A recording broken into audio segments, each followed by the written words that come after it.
Essas são, então, as simulações referentes à experiência 3.1 do laboratório e, como o professor pode ter visto, foram enviados para o 3.1 dois arquivos de simulação diferentes, para ficar fácil a visualização na hora de explicar, mas também para não sobrecarregar meu computador. Essa primeira parte, então, vão ser os praticantes P1 ao P9.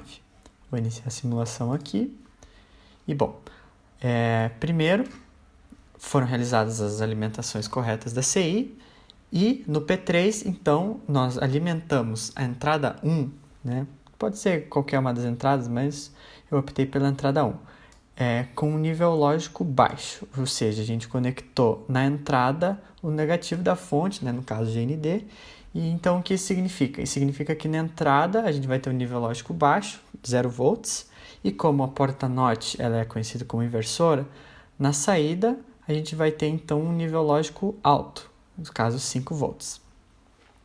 Já no P4 foi feito ao contrário, né? Nós alimentamos a entrada da CI com um nível lógico alto de 5 volts, obtendo então na saída, pela ação da porta inversora, um nível lógico baixo de 0 volts. Aqui rapidinho mostrando os exercícios, parte dos exercícios do relatório imediato, que também é um procedimento da prática, em que as mesmas conexões foram feitas em pinos diferentes da CI, mas para mostrar que, independente de qual pino você use, qual entrada, se você fizer as conexões corretamente, a porta NOT vai operar como inversora também. Nesta protoboard seguinte, temos então as montagens referentes ao praticando 6, praticando 7, praticando 8.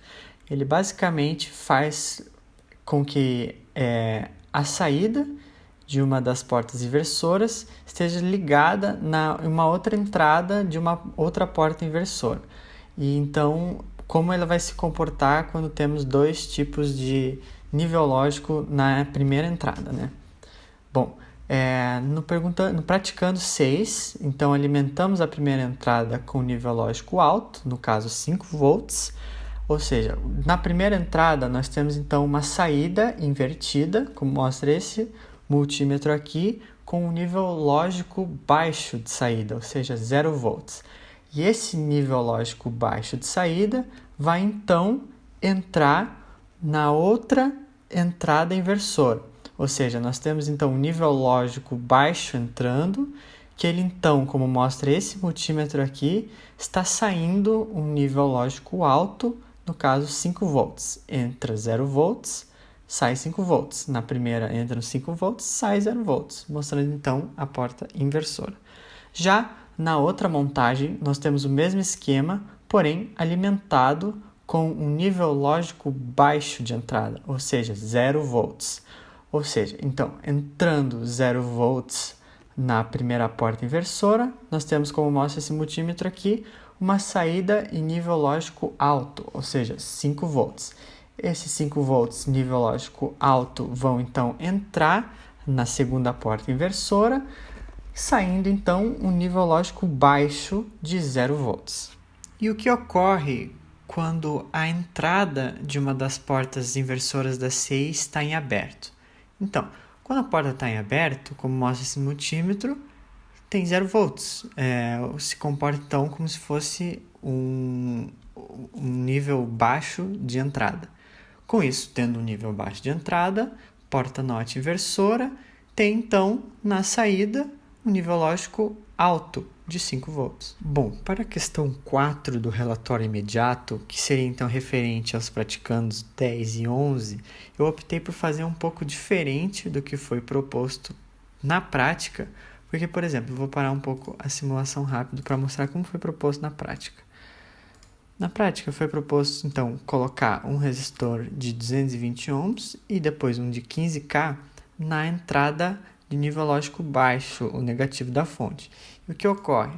Bom, quando você põe ele em 0 volts, que seria o nível lógico baixo, o negativo da fonte, não tem uma queda de tensão em nenhum dos resistores, fazendo com que então a entrada 1, nesse caso a entrada 1, né, seja um nível lógico baixo, independente, porque vai ser 0 volts, não tem tensão. Então, a saída, como a entrada 1 é a entrada de uma porta inversora, vai ter então um nível lógico alto na saída de 5 volts. Então, eu vou parar um pouco de novo aqui e mostrar o que eu optei fazer. Eu coloquei os resistores na entrada lógica alta, ou seja, 5 volts. A ideia é que quando você tem então 5 volts no resistor, haja uma queda de tensão que mude o valor para a entrada da porta inversora.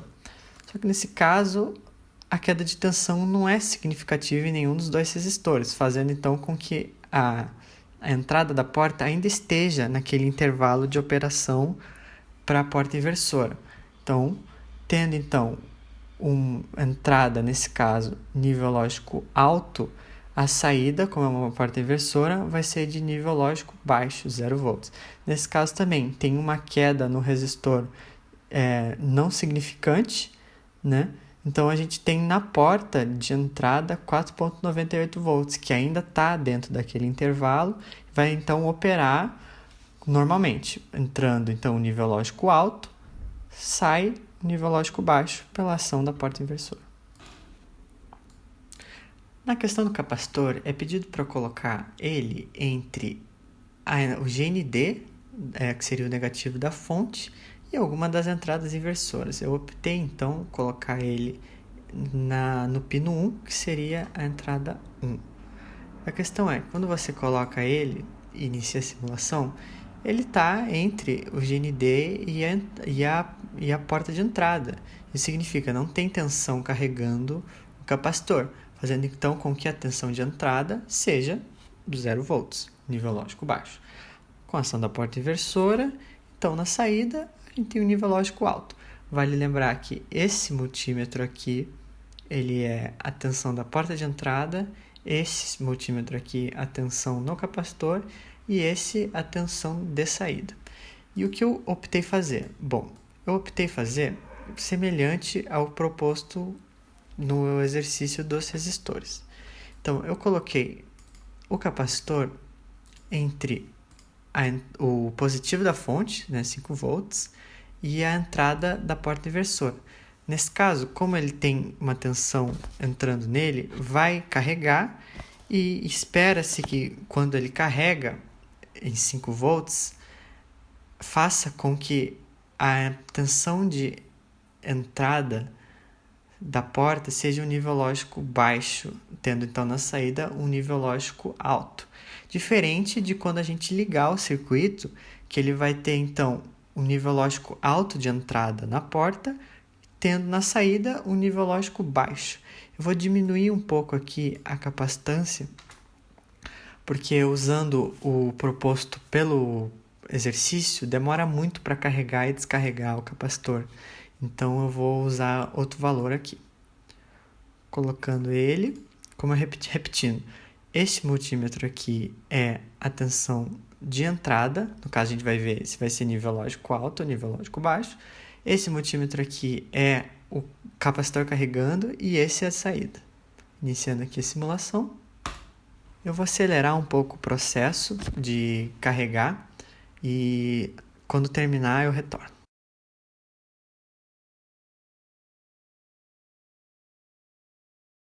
Como esses valores indicados aí pelos multímetros se mantêm por muito tempo, já dá para a gente fazer uma análise. E o que está acontecendo? Então, a gente carregou o capacitor nesse tempo, fazendo com que nele tenha uma tensão de indicado de 4,77 volts. Você, então, tirando esse valor da tensão de entrada, que seria 5 volts, você tem ali o que é indicado algo próximo de 227 milivolts. Né? É óbvio que tem as considerações de alguns algoritmos significativos. E o que significa esse valor de 227 milivolts? Isso é o valor de entrada da porta inversora, ou seja, é um nível lógico baixo de entrada, que vai então na saída resultar num nível lógico alto, diferente do que foi visto no início do experimento, quando a gente liga, que quando o capacitor ele começa a se carregar, ele ainda tem na entrada da porta inversora um nível lógico alto de entrada, tendo então na saída um nível lógico baixo. Óbvio que se isso fosse feito no laboratório, tem um ponto que quando o capacitor se carrega, a tensão que sai dele, né, para a porta de entrada, ela tá naquele intervalo que não opera a ACI. Então daí no caso ela não operaria. No simulador ele se comporta um pouco diferente.